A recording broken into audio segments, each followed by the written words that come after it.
80,000 কোটি টাকা শেখ হাসিনা এবং তার পরিবারের নামে বাংলাদেশ থেকে পাচার হয়েছে।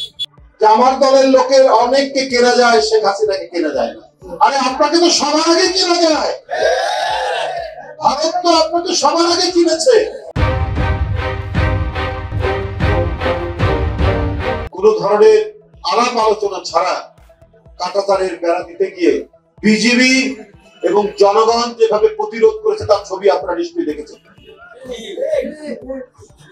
তা আমি শেখ হাসিনাকেও বলবো এবং শেখ হাসিনার প্রভু যারা রয়েছে তাদেরকেও বলবো যে আপনারা বাংলাদেশকে মনে করেছেন যে বোধহয় ফু দিলে পরেই তারা চলে যাবে।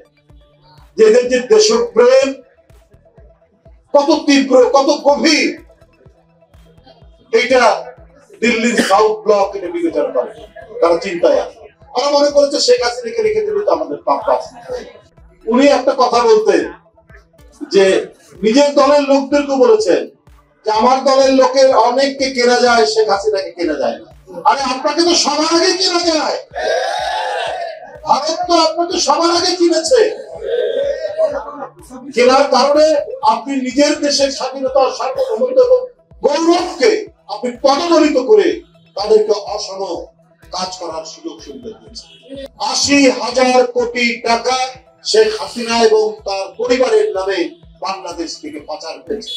গর্তের ভিতর থেকে বা থলের ভিতর থেকে, ব্যাগের ভিতর থেকে কত যে বিড়াল বেরোচ্ছে, সাদা বিড়াল, কালো বিড়াল, লাল বিড়াল, একটার পর একটা বিড়াল বেরিয়ে আসছে, যেটা আসল রং এখন আমরা দেখতে পাচ্ছি।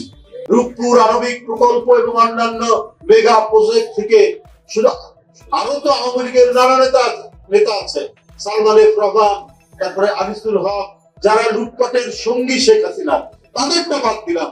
শুধু শেখ হাসিনা, সাইবাবাদের পুতুল, সজীবাদের জয় এবং শেখ রেহেনার ছেলে ববি, এদের সহ আরো 2-1 জনের নামে 80,000 কোটি টাকা পাচার। কিন্তু যাত্রাবাড়ি, উত্তরা, গাবতলী থেকে লাখে লাখে লোক যে বেরিয়ে এসে শেখ হাসিনাকে বাংলাদেশ থেকে তাড়িয়ে দিতে পারে, এটা ভারতের নীতি নির্ধারকরা বুঝতে পারেনি। তারা আরো বুঝতে পারেনি যে অন্যায় ভাবে শেখ হাসিনা 2010 সাল থেকে 2023 সাল পর্যন্ত যেভাবে ভারতকে আপনার যে সুবিধা দিয়েছে, সেই সুবিধার কারণে আপনার অসম যে কাজগুলো করেছে, যেটা দুইটি স্বাধীন দেশের মধ্যে মানে আলাপ আলোচনার ভিত্তিতে যে কাজগুলো করা যায় সেটা না করে জোর করে কাঁটাতারের বেড়া লাগিয়েছে। আপনাদেরকে আমরা বলে রাখি যে 160টি জায়গায় শেখ হাসিনার শুধুমাত্র সুবিধা দেওয়ার কারণে আমাদের সার্বভৌমত্বকে দুর্বল করে সে 160টি জায়গায় কাঁটাতার।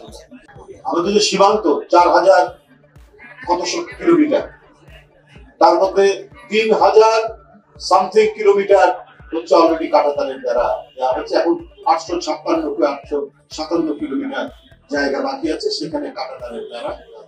আন্তর্জাতিক যে নিয়ম বিধিবিধান এবং দুই দেশের মধ্যে সময় সময় যে চুক্তি হয়েছে, আলাপ আলোচনা হয়েছে, সেটাও মানছে না যে শূন্য রেখা থেকে 150 গজ দূরের মধ্যে কোনো উন্নয়ন পরিকল্পনা হবে না, হতে গেলেও দুই দেশের মধ্যে আলাপ আলোচনা করতে হবে।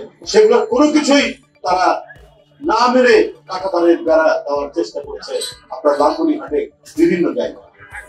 এর জন্য জনগণ যে দাঁড়াতে পারে তাদের দেশে বিজেপির সাথে, বিজেপির প্রতিরোধের সাথে, এই দৃষ্টান্ত শেখ হাসিনার আমলে শেখ হাসিনা করতে দেয়নি। তার ফ্যাসিজম দিয়ে, তার নির্মমতা দিয়ে, তার নির্দয়তা দিয়ে তিনি ভারতের সেবাদাস হয়ে কাজ করেছেন। শেখ হাসিনা তার এই অন্যায়, তার এই অবৈধ লুটপাট, গোটা বাংলাদেশের সম্পদকে নিজের আঁচলের মধ্যে বেঁধে রেখে তিনি দুঃশাসন কায়েম করেছিলেন। আর এই দুঃশাসন কায়েম করতে গেলে আপনার বিরোধী কণ্ঠকে স্তব্ধ করতে হবে, বিরোধী কণ্ঠের প্রধান নেত্রীকে কারাগারে রাখতে হবে, যেভাবে সাদ্দামরা করেছে, যেভাবে আরো অন্যান্য ফ্যাসিস্টরা করেছে, ঠিক একই কায়দায়, একই কাতারে শেখ হাসিনা তাই করেছে।